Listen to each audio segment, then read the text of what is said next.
muchas gracias por tus palabras, muchas gracias por tu presentación, muchas gracias por haberme elegido y haberme invitado. También gracias al Círculo Uruguayo de la Publicidad. Yo fui presidente del Círculo hace unos años, también fui presidente de AUDAP, y el Círculo tenía un problema. Durante años era el organizador del desachate, o sea, terminaba el desachate y se ponía a organizar el próximo desachate. Sucesivas directivas han hecho que el Círculo sea mucho más que eso. Hay una cantidad de talleres, hay una cantidad imparable de actividades y hoy tenemos un Círculo grande, así que felicitaciones a todas las directivas que vinieron posteriormente. Antes de empezar, algunos anuncios parroquiales que me hacen llegar. Uno es, se perdió un iPhone 5, lo perdí yo, así que si lo encuentran me lo devuelven. Gracias. Yo elegí como tema, y primero, antes de ver el tema en realidad, una aclaración que hago casi siempre que me ha tocado hacer este tipo de presentaciones, y que está inspirado en un libro que me regaló un amigo, que escribió un libro de publicidad, y yo le pregunté cómo le había quedado. Es un catalán que se llama Robert Rodargas, escribió un libro que se llamaba En el arca no se vende. Y dije, Robert, ¿cómo te quedó? Y me dijo, tú sabes, como todos los libros de texto. La tercera parte, ya la sabías, la otra tercera parte no sirve para nada, pero seguramente hay alguna tercera parte que va a ser útil. Esa es mi expectativa con ustedes esta mañana, que encuentren por lo menos una tercera parte que sea útil, aunque sea un concepto que sea útil y que haya justificado que le dediquen este tiempo y que hayan pagado una invitación. No van a ser 50 minutos útiles, pero si fueran 3 minutos útiles que ustedes lo pudieran aplicar en sus carreras, yo sería muy, muy feliz. Entonces, me gustó ponerle este nombre a la presentación, que se lo tuve que poner de apuro. Muchas gracias con el Círculo, pero me dieron 4 días para preparar todo esto.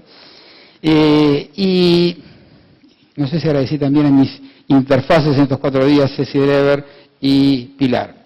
Muchas gracias a ellos también. A mí me gusta mucho el tema de las respuestas y de las preguntas, y también cómo funciona esto de las respuestas sin preguntas. Las preguntas y las respuestas es algo que me han rodeado siempre y que las he empezado a valorar a lo largo de mi vida. De niño, por no tener internet, me veía haciendo preguntas, algunas de ellas complicadas. Por ejemplo, ¿dónde está el viento cuando nos sopla? O ¿dónde va la luz cuando se apaga? Y acampando, ni que hablar, que me hizo una cantidad de preguntas, igual que la mayoría o todos ustedes, sobre el infinito. Pero las preguntas son un asunto y las respuestas son otro asunto. Yo creo que las respuestas son cada vez más fáciles y las preguntas son cada vez más difíciles. En recursos humanos, cuando contratamos gente, nos fijamos mucho en las preguntas que hacen. Pero lamentablemente la gente no hace muchas preguntas. Les gusta dar respuestas y no les gusta hacer preguntas. A mí me da curiosidad porque yo construí mi carrera básicamente con 2 pilares. Uno, leyendo mucho como autodidacta, en 2 fases, en una fase sin Google y en otra fase más fácil con Google, pero mayoritariamente haciendo preguntas. Yo hablé hace 2 minutos con Fabio y le hice preguntas. Anoche hablé 5 minutos con Bayala y le hice preguntas. Y Bayala también me hizo preguntas. Yo creo que aprendemos mucho haciendo preguntas y muchas veces, durante muchos años que me dediqué a la docencia, no tuve muchas preguntas atractivas. Tenía preguntas que en realidad eran respuestas. Gente que se quería lucir con su conocimiento, entonces hacía toda una declaración y yo al final le tenía que preguntar, ¿pero cuál es la pregunta? Eso no es una pregunta, eso es una respuesta sin pregunta. Hoy hay preguntas muy pobres. Las preguntas que más escuché en facultad fue, profe, ¿esto va para examen? Sí. ¿Y dónde está? En el libro. ¿Y en qué capítulo? En el 3. ¿Y en qué página? Bueno. Esas no son las preguntas buenas. Pero en planificación estratégica lo importante es hacer las preguntas, porque vamos a ver qué pasa con las respuestas. Las respuestas sin preguntas son la creatividad sin estrategia. Cuando nosotros tenemos una campaña sin estrategia es como responder una pregunta que nadie hizo. Entonces yo llego a la agencia y digo, amigos, tengo un tema aquí con tal cliente, tengo una idea. Eso es una respuesta a una pregunta que todavía no se hizo. La respuesta a la pregunta la tiene que hacer la estrategia y la respuesta tiene que ser la creatividad. Por eso que la respuesta sin pregunta es la creatividad sin estrategia. ¿Y qué es? ¿Existe la creatividad sin estrategia? Sí, existe y es maravillosa. Esto es la creatividad sin estrategia, el arte. Si a la creatividad, a los grandes creativos del mundo, le sacamos la estrategia, nos queda el arte. Aquí tenemos nada menos que a la Gioconda de Leonardo. Leonardo, tal vez el creativo más grande de todos los tiempos, pintor, escultor, chef, director de teatro, actor, forense, un hombre movido por la curiosidad, un gran creativo, pero no tenía estrategia porque el arte no necesita estrategia. Nosotros no le podríamos haber preguntado a Leonardo, che, ¿cuál es tu target? ¿Cuál es tu timing? ¿Cuáles son tus objetivos? De hecho, aparentemente este cuadro ni siquiera lo terminó. Yo lo miro, lo vi en vivo en el Louvre y no entiendo qué es lo que no terminó, pero los expertos dicen que es un cuadro sin terminar. Aparentemente fue un freelance para financiarse en un momento que estaba complicado. Pero aún así no tenía estrategia. Entonces, creatividad sin estrategia es arte y nosotros no nos dedicamos al arte. Nosotros no nos dedicamos al arte. Es más, trato de simbolizar, a la izquierda tenemos el arte, en el ángulo superior derecho tenemos la estrategia, que yo creo que tampoco nos dedicamos a la estrategia, no nos dedicamos al arte, no nos dedicamos a la estrategia, nosotros nos dedicamos a los negocios, aunque hablamos poco de negocios, y el hablar poco de negocios nos ha llevado a un problema. ¿Qué fue lo que nos pasó? Durante años estuvimos posicionados como los solucionadores de problemas, y ahora estamos más posicionados como los diseñadores de avisos. Durante muchos años los clientes nos llamaban y nos decían, ¿podés venir que tengo un problema? Y ahora nos llaman y nos dicen, ¿podés venir que tengo un aviso?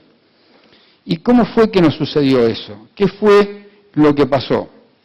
Y lo que pasó fue que nos enfocamos tanto en los avisos, nos enfocamos tanto en la creatividad, dejamos de prestar atención al punto de venta, dejamos de preguntar por los resultados post campaña, que tal vez los clientes dijeron, estos chicos están preocupados por los avisos, entonces cuando tenga un tema de avisos, los voy a hablar con ellos. Ahora, cuando tenga otro tema de problemas, los voy a hablar con otros.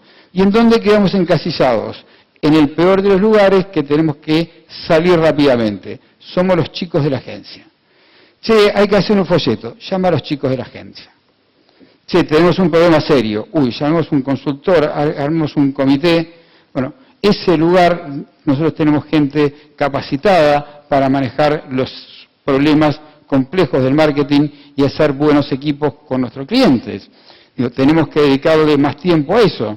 Yo hay veces que me duele un poco cómo veo inteligencias de las dos partes, inteligencia de parte del cliente y inteligencia de parte de la agencia, discutiendo horas un folleto. Ninguna de las compañías más grandes del mundo, ninguna de las Fortune 100 se hicieron famosas por un folleto. No digo que haya que prohibir los folletos, pero casi. Tenemos que hacer cosas más complejas, más sofisticadas y que nos resuelvan más problemas. Tenemos que dejar de dar esas respuestas. El folleto también es una respuesta sin pregunta. Y digo, ahora si quieren volvemos a hablar de respuestas sin preguntas y de... Hay preguntas sin respuestas también.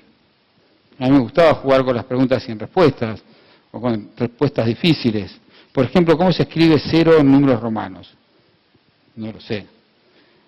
Si los hombres son todos iguales, ¿por qué las mujeres eligen tanto? Bueno, podemos tener preguntas de ese tipo. O preguntas de aerodinámica. Por ejemplo, ¿por qué las mujeres con las curvas más aerodinámicas son las que oponen mayor resistencia? Eso va contra las leyes de la aerodinámica. Pero esos son otros temas. Y vamos a volver a estos tres asuntos que tienen que ver con el día de hoy. La planificación estratégica, los planners y las herramientas. Y los puse todos en un slide por lo siguiente. Primero, Uruguay tiene un problema no tenemos muchos planners. No es que no tenemos planners, no tenemos muchos planners, tenemos pocos planners. ¿Y una agencia puede hacer un trabajo de buena calidad sin un planner? Sí puede.